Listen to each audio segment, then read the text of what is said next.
আসসালামু আলাইকুম। আপনারা সবাই কেমন আছেন? আশা করছি ভালো আছেন। আজকে আমি আরেকটি রেসিপি নিয়ে চলে আসলাম, সেটা হলো ভিন্ন স্বাদের মিষ্টি দই। দই মানেই বগুড়ার সেই ঐতিহ্যবাহী দই সবার পছন্দ। যেসব বাচ্চাদের দুধ পছন্দ না, অবশ্যই দইটা খেতে খুব পছন্দ করবে। ভিডিওটি যদি ভালো লাগে একটা সাবস্ক্রাইব করে এবং লাইক করে আমার পাশেই থাকবেন। আমি আজকে বগুড়ার পারফেক্ট দই রেসিপি তৈরি করে দেখাবো আপনাদেরকে।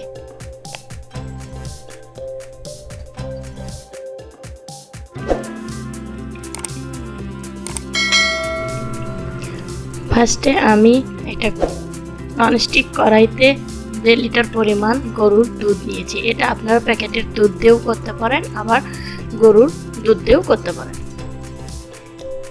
দুধটা অনবরত জাল করে নিব। দুধে যতক্ষণ পর্যন্ত বলক না আসা পর্যন্ত এটা জ্বালাতে হবে এবং কমিয়ে নিতে হবে।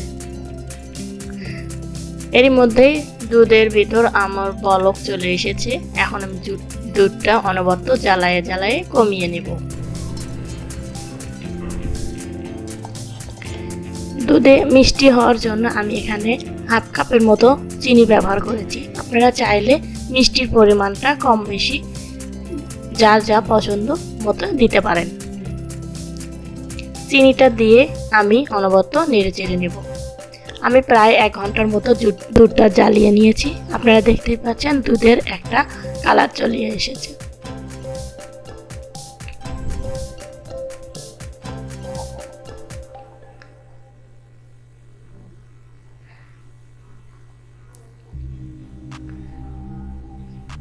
আমি কোনো কালার বা ক্যারামেল ব্যবহার করিনি।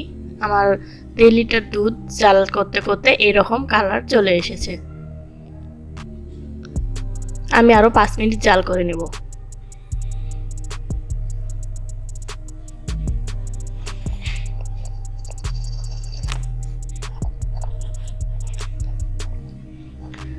এখন আমি দই বীজ নিয়েছি। এখানে দুধটা জাল করে আমি ঠান্ডার জন্য রেখে দিয়েছি। দই বীজ ছাড়া আপনাদের দই হবে না, পারফেক্টভাবে তৈরি করতে পারবেন না। দইটা আমি এখন ফেটিয়ে নিচ্ছি।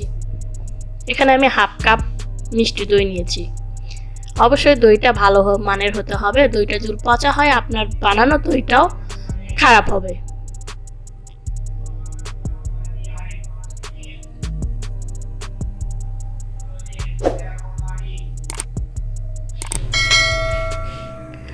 এইরকম আমি একটা মাটির পাত্র নিয়েছি। ফেটানো দইটা আমি এখন এখানে এই পাত্রে ছড়িয়ে দিব। ছড়িয়ে ভালো করে ছেট করে নেব।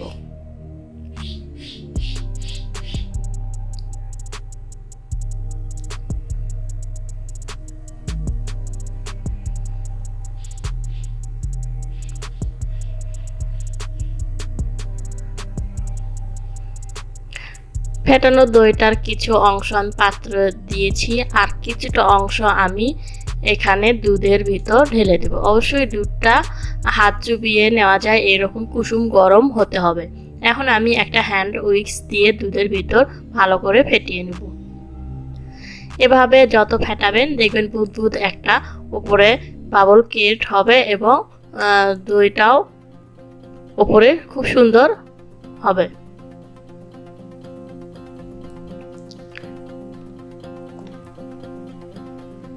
এভাবে দুধ আর দইটা ভালোভাবে মিক্স করে নেব।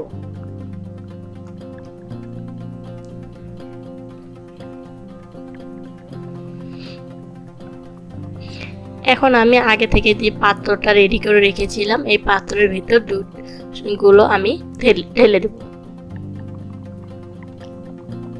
আমার প্রায় পাত্রটা সমান সমান হয়ে গিয়েছে।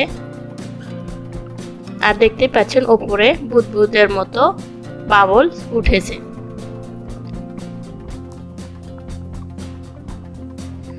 আমি একটা চামচ দিয়ে এখন নিচে যে দই একটু বিছিয়ে রেখেছিলাম, এখন এটা একটু মিক্স করে নিচ্ছি।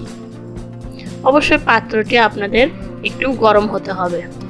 আমি আগে থেকে চুলায় একটু পাত্রটি গরম করে নিয়েছি, যেহেতু এটা মাটির একটা পাত্র। এখন আমি এ পর্যায়ে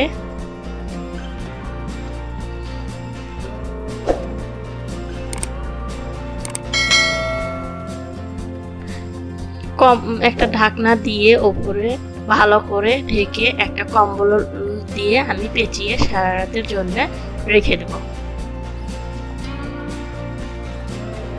আমি এটা চুলায় বা ওভেনে তৈরি করব না, আমি এটা সনাতন পদ্ধতিতে দই তৈরি করে দেখাবো আপনাদেরকে। আমি সারা রাত পর্যন্ত রেখেছিলাম, এখন আমি সকাল হয়ে গিয়েছে, কম্বলটা খুলে নিচ্ছি।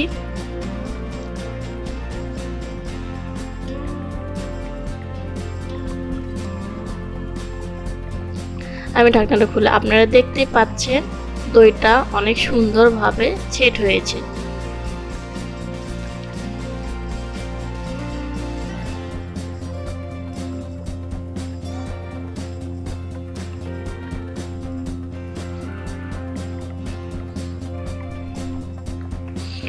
আমি দইটা ঠান্ডা হওয়ার জন্য 2 ঘন্টা নরমাল ফ্রিজে রেখেছিলাম।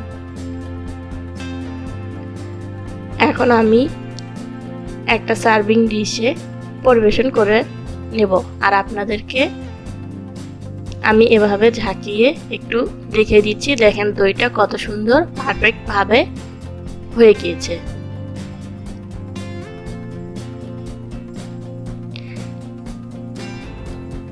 এখন আমি দইটা একটু কেটে আপনাদেরকে দেখাচ্ছি দইটা কি রকম সুন্দর শক্ত হয়েছে। আশা করছি আজকের ভিডিওটি আপনাদের ভালো লাগবে। আমার ভিডিওটি যদি ভালো লাগে লাইক, কমেন্ট, শেয়ার এবং সাবস্ক্রাইব করে আমার পাশেই থাকবেন।